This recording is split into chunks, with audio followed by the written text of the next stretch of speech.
Hello folks, and welcome to the companion video to Hypetas, a tool for speedrunning the 1995 game Mission Critical. Mission Critical is a point-and-click adventure game that mostly uses hand-drawn and pre-rendered scenes. It truly is a great game, and available on GOG. Watching Hypetas runs and this companion video will spoil puzzles in the plot, so if you want to enjoy it, go do that now. It'll only take about 8 hours or so. At its core, Hypetas is a replay-style task that uses screen reading, mostly in order to tell when the game is ready for the next input, and occasionally to target specific objects which may be in multiple places. I played through the game slowly, using a secondary set of controls that set commands to Hypetas. Hypetas then recorded the results and set the actual key presses to the game. I ended up with 24 different instruction types and 1800 individual instructions. We start off on deck 2. Where we have to patch up the hull, grab a yellow keycard, and the captain's manual, and parts for the comms dish. We're not actually supposed to know about the comms dish yet. Playing casually, we would go to the reactor spaces, but we need to limit uses of the elevator, so we do things quite out of order. Instead, we head right to deck 3 to grab another piece of the comms dish, and a note for the password to a door on deck 2. From there, we head down to the reactor spaces. This is effectively a maze, which is always the same. Here we get introduced to the 8 directions of Mission Critical. Up, down, left, right, home, end, page up, and page down. I don't know why those are directions you can travel, but they are.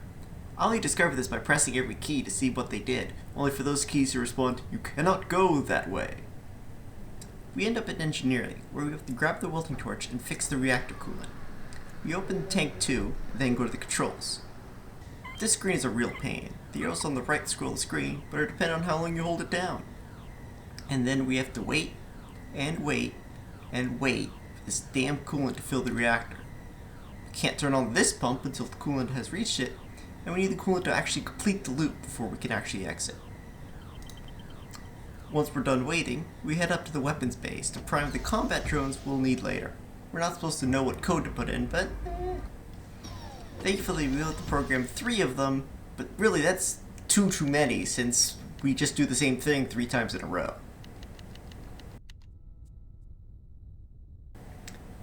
From there we head up to deck 6. We pick up the multi-tool, disassemble the welding torch, and use its oxygen to head out to the EVA. EVA is normally a maze because it's just very disorienting, but of course we know the path perfectly. We repair the comms dish, which we were never told was broken, and head back inside. From there we head up to deck 5. We use what's left of the oxygen in the torch to cut through some deck plating, open the computer room with the code we definitely found out by looking at the Pie Maniac's room, and reset the computer.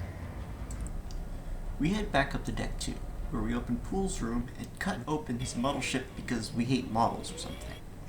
We take these nifty binoculars and use them to open the medical safe and become a drug addict by shooting up with hype. Our character has no idea what hype is, though, at this point, so we just found some random needle in a safe and decided we really needed that in our veins. Once we recover, we head over to comms to connect to Fleet Command by clicking on the name of the relay and hitting enter very quickly.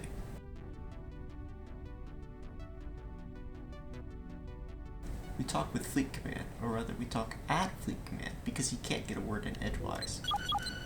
We then connect to the Jericho and send the command Jacob's Ladder in order to connect to its lander and have it wait in space for us. Oddly enough, because I was using so many of the keys in the phrase Jacob's Ladder for controlling Hypetas, it instead sends 1, 2, 3, 4, 5, 6, 2, 7, 7, 8, 9, which I mapped to the phrase Jacob's Ladder.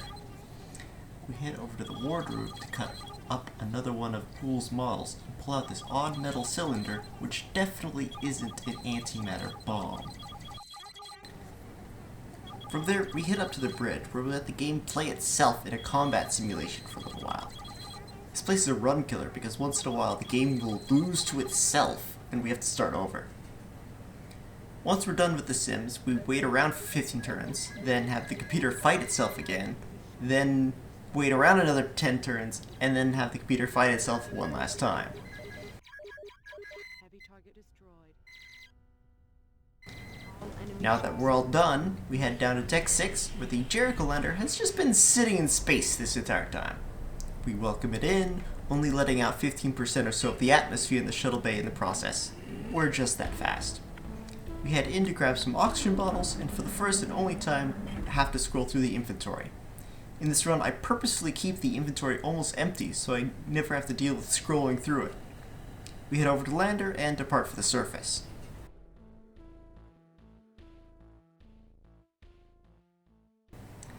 Once on the surface, we assemble the probe launcher and become fascinated with scrap metal.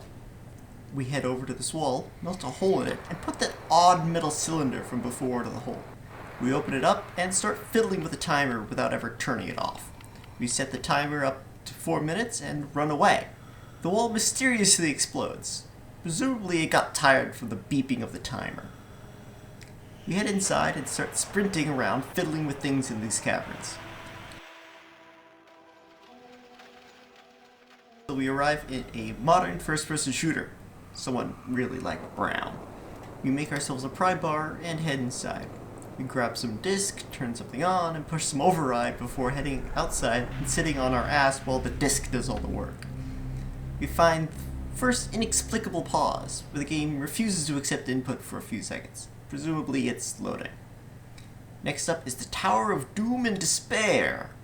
We head over to the tank, turn it on, shoot its cannon. We head through the hole of the wall it just shot, somehow not dying to the molten slag of what the wall used to be made of, and hit the second inexplicable pause. Now, inside the tower, we meet up with the little robot friends again. They show the path, and because they do so, animations and transitions turn themselves back on. I force them off again, and we follow the path we already know, having to turn off animations at every step. We end up in the void. Much better than the Tower of Doom and Despair. This room contains the only true bug I could find in the game, where if you come back to this room again without restarting the game, the cup and the key will just be gone and you'll be stuck. From there we proceed to talk to some ghosts in a garden. We reach the Jiffies. The Jiffies are these cool little guys who were created to teach you a lesson and promptly destroyed afterwards. In their short existence, they will accept whatever you tell them as truth. This world is rather strange in that time is a physical dimension, so we can just move through it. Once we learn the lesson of the Jiffies, we go back to talk to the ghosts. We then get shot back in time and find Tran aiming a gun at us. Well, we were so fast that we never actually met Tran before, but she still wants to shoot us regardless. We need to wait until she's looking away to grab this controller and use the auto dock to knock her out. This is actually an interesting place in the game because if you turn off animations, the screen just goes black and you have to guess when Tran is looking away. Once that's done, we just have the game play itself again, and voila, we're done.